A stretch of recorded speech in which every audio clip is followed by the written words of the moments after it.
And welcome back to the week of Who Would Win. Today's Who Would Win comes to us from Robin Plays, who asked the question. Actually, I think it's Robin Plays K or Robin Play K. What's the question? Who would win a fight, Aquaman or Jinbe from One Piece? I had to look up Jinbe, and Jinbe's pretty powerful. Jinbe is a fishman, and knows fishman karate, which allows him to do many different not different fighting styles, but allows him to take on many opponents at once and dish out magnitudes of damage.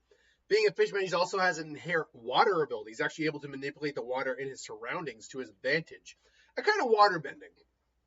Physically speaking, he's tough enough to literally move ships and deliver massive amounts of damage to individuals like a big, well, I don't know, was it Big Mom or King? I can't remember exactly who it was. But being exceptionally powerful, lifting massive ships in the air. Beyond that, though, he's also insanely durable, as he is able to take damage from high-level individuals in the One Piece world, and kind of not even flinch, really.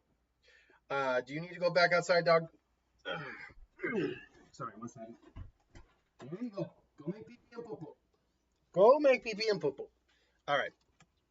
Anyway, so he now let me get Jinbe back up here real quick, because I'm saying many things, but I'm not giving a lot of details to the things. Let's see, Jinbe, One Piece. Yeah, he's a blue whale shark fishman.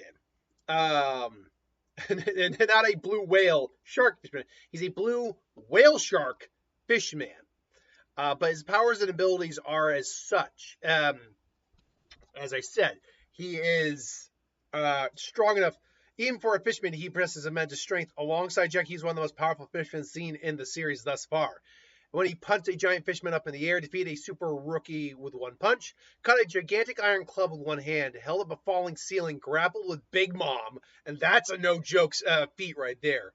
An emperor who possesses tremendous strength and weight, easily throwing her over his shoulder. And she is, like, huge. He easily defeated Charlotte Opere with just one punch. He managed to defeat Who's Who, a member of Beast Pirates and former CP9 agent whose strength rivals that of Rob Lucci. He is able to bring a large capsized ship to the surface, which is a very good feat. While swimming, he's got enhanced durability, where he's able to tolerate, where his pain tolerance is through the roof. Not only as he's one of the few people to be able to take a baptizing in boiling water impelled down without flinching, which is considered an impressive feat. He could also block a direct magma punch from a canoe with his bare hand and calm despite being badly burned. He took a direct hit from Akumi's magna-enhanced punch, which brutally pierced his body completely. And his only reaction was to apologize for Luffy for allowing him further pain. He was able to survive long enough for Law to operate on him. This is like, the guy's got insane durability feats. He's actually also extremely swift in dry land and swifter in the water. His fishman karate is exceptionally powerful discipline he's mastered over the years, which allows him to knock away many opponents at once and grapple with powerful enemies several times his size. He was a child prodigy at this skill and became a black belt at a young age. Come on, go away. He's extremely being a fishman. Let's see, where's the water ability? He's skillful manipulation of water or any other form of liquid like tea or juice. If this will go away, as if it were a tangible cloth through fishman jujitsu. Even using the attacks from long distances, serving the ability to splash seawater on Gekomori zombies, even though he was standing on the battlefield covered in solid ice. And caused devastating damage with this kind of technique to both people and ships. He even managed to flood all of Onigashima and the water provided by Raizo. So yeah, he's an extremely skilled tactician as well. And of Haki's, which are kind of magical sensory abilities, I guess is the best way to put them. They're a weird form of magic. It's never really described what Haki. Actually, I can find out what Haki really is here. Haki is a mysterious power that allows individuals to harness their own spiritual energy for various superhuman feats. That's basically all it is. Nen and Haki are actually very related if we're talking about Hunter x Hunter. But he is a master of armament Haki and a user of observation Haki. Observation allows you just awareness of the battlefield. Sometimes it gives you even like perception to be able to see into the future briefly. A little precognition, but armament hockey is essentially the limb you want to coat in armament hockey turns black, and it acts like armor. And it can enhance physical abilities up the yin yang, allowing you to damage elemental users, low Jiffer users whose bodies are made of an element, able to block and high levels of damage that your body normally wouldn't be able to handle, and dish out damage that your body normally wouldn't be able to dish out. He is a skilled and very powerful individual on the Straw Hats crew. Aquaman, we know Arthur Curry, King of Atlantis, at least in certain incarnations. He is an Atlantean, well, half Atlantean, half human, and therefore he has the Atlantean physiology. He can survive massive depths under the water, like without issue. He can breathe underwater. He can move at supersonic speeds underwater. He has enhanced durability because of his ability to survive the pressure. He's also got enhanced strength. He's capable of communicating with sea life, as is Jinbe. I forgot to mention that, due to his connection to the clear. But beyond that, beyond just communicating, he can ask them to do not his bidding, but ask for help, and he can enhance their physicality with the use of the clear. So they are actually enhanced super fish or super animals. He can also even give a human like a migraine or even like an aneurysm if he focuses hard enough. Because all animals have a connection to the clear, because all life comes from the sea. His trident has gone through different forms and different iterations and different abilities. The general ability the trident has is to manipulate water. There are versions of the trident that also fire energy blasts and even have like spatial manipulation capabilities, like Aquaman's trident. Real quick, hold on. Aquaman. Ooh, let's try that again. Aquaman's. There we go. Trident. There we go. It's a magical weapon because the user power to rule the sea. Okay, what does it actually do? Water manipulation, control the weather, unleash lightning, transform creatures, makes things disappear, resonates with magic.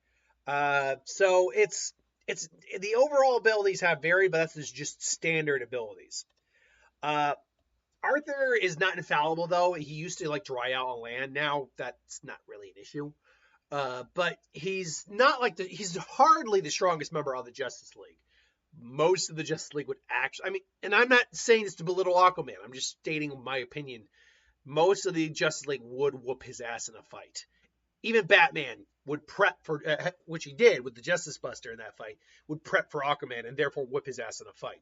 Now, in a straight fight without anything like to help them, Batman would get his ass kicked by Aquaman because he's just far physically beyond Batman. But all the other ones, Flash could literally like speed rush him into oblivion. Wonder Woman is the best fighter on the planet or among them. Superman, we know, would whoop his ass. Green Lantern would whoop his ass. Cyborg maybe wouldn't whoop his ass, but that's debatable.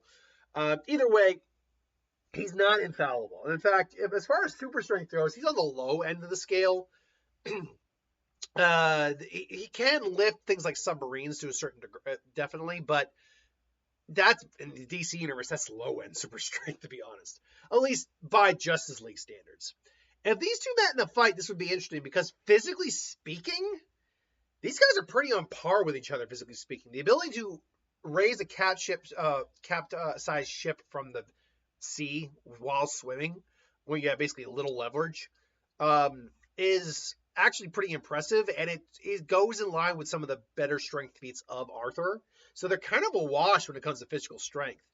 Durability is difficult because Jinbe has shown certainly many durability feats, but Arthur is durable enough to survive in the depths of the ocean, no doubt. But to be fair, Jinbe can survive in the ocean too, and we don't know how far down he can survive.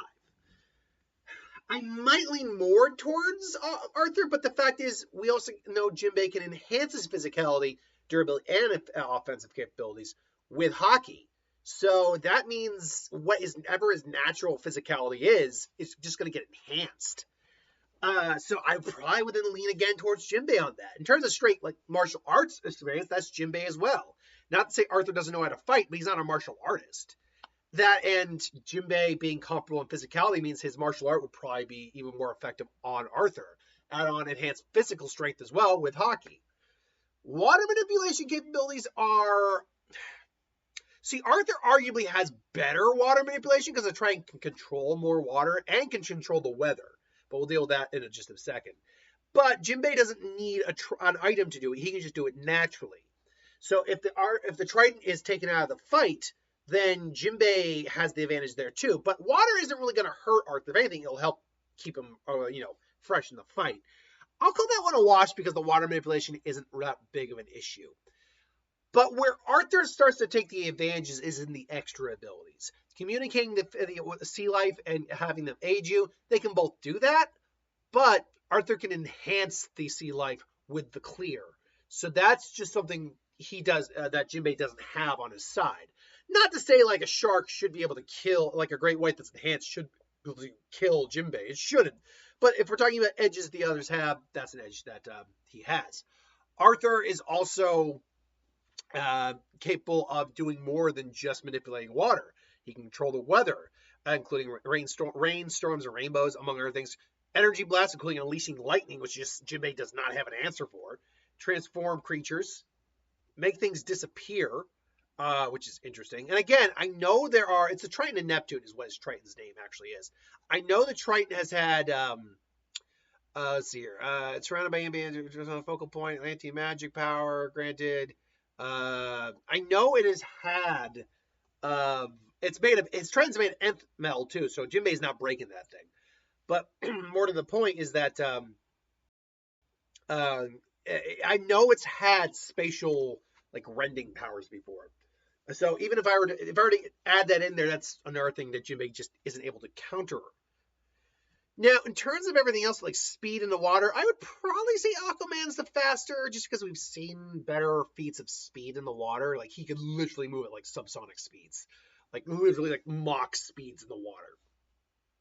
So this is tricky, honestly. I think this fight really actually comes down to where the fight is taking place.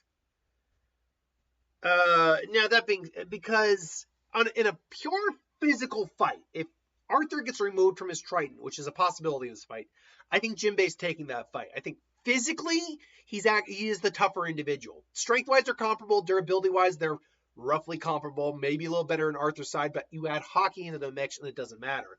Not to mention he has observation hockey too, which means he will be able to have a little bit of a not precog, but he will be able to kind of read his moves a lot better.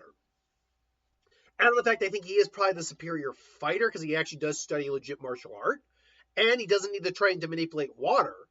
And if it's in a fight and Arthur gets removed from his Trident, then it's done because he can like manipulate the water all he wants, just wail on him, and until he eventually puts his arm through his chest. And because thanks to anime, characters when they get their limb, like a limb skewered through them, can walk it off, as we read. Whereas characters in comics, particularly like the DC universe and Marvel universe, not quite. They don't necessarily get to walk away from impalement like that. Now, Arthur has certainly got it tough as hell. Hands eaten off by a piranha. Okay. Ah! Sorry, 1 second. Why did you just start back up? That was not supposed to happen. Sorry, there's a video in the background. I paused it. It shouldn't have, but whatever. Anyway, so let me look at it in two sides. In the water and without in the water.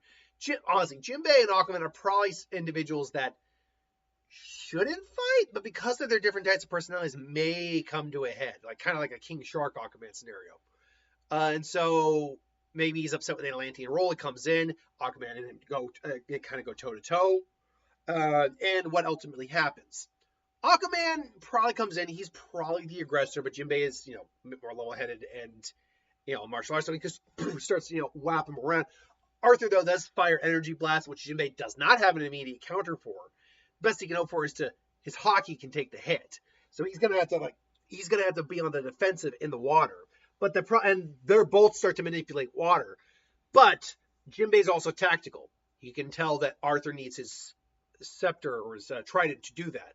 So eventually he would rush in. The fight gets close hand to hand again, and he basically just kind of removes the trident from him and either stabs him with it and just kind of or just boom and starts beating the hell out of him. If he is removed from his trident, Arthur's going to lose this fight. if he's able to keep the trident, if he keeps the trident, let me put it this way: it's a guarantee he loses the fight without the trident. But what if he is able to hold on to it the entire fight? In the water, I think Jinbe could get overwhelmed by a lot of sea life, like whales, all the like the Leviathan monsters that live under the sea in the DC universe. I do think, I think Aquaman could take it because he could literally just overwhelm his ass with enhanced sea life. And he's just like, ah! Now, I'm not saying he dies, but I'm saying he's defeated. He lost the interaction. If it's on land, the lightning is a problem. Controlling the weather is a problem. And again, we're talking about if he can keep his trident in the entire fight. But that hockey's no joke, and I think Jinbe would be smart enough to close the distance and just hockey enhance, make his hand like a spear, just boom, and just put it through his chest if he had to. Yeah, I would say Jinbe would win on the land. Aquaman wins in the sea, but only if Aquaman's keeping his trident. Because even if he summons all the sea life, without his trident, he's still at a big disadvantage. Jinbe is still fast enough to probably avoid a lot of the sea life, like swim around it, bob him out of the way. With the trident, he can also like attack Jinbe and keep him on his feet. So without the trident in the water, it's possible, but I think I'm still leaning more towards Jinbe. Without the trident, but with the trident in the water, let me rephrase that sentence entirely because I realized what I just messed up here. Without his trident in the water, it's possible he could win, but unlikely. Whereas with his trident in the water, I think Jinbe, that flips. It's possible Jinbe could win, but unlikely. Arthur probably takes that win. Out of the water, either with or without the trident, I think Jinbe is probably going to win. So long and short of it, I would go Jinbe in this fight. But these guys are really closely matched in terms of like their stat lines, from what I can find. Their durability, like their overall hacks aren't that too dissimilar. Like even though Arthur has abilities with the trident that Jinbe doesn't really have a good counter for, he still has armament hockey, which increases his durability and physicality and strength output. Magnitudes. So it's an interesting fight. It's a good fight, actually. I wouldn't mind seeing Death Battle do this one, actually. This would be really good. It'd be a better fight than Namor, that's for certain. But this is just my opinion. Let me know what you think. Thanks for watching. I hope you enjoyed. Like, comment, share, subscribe, and I'll see you next time.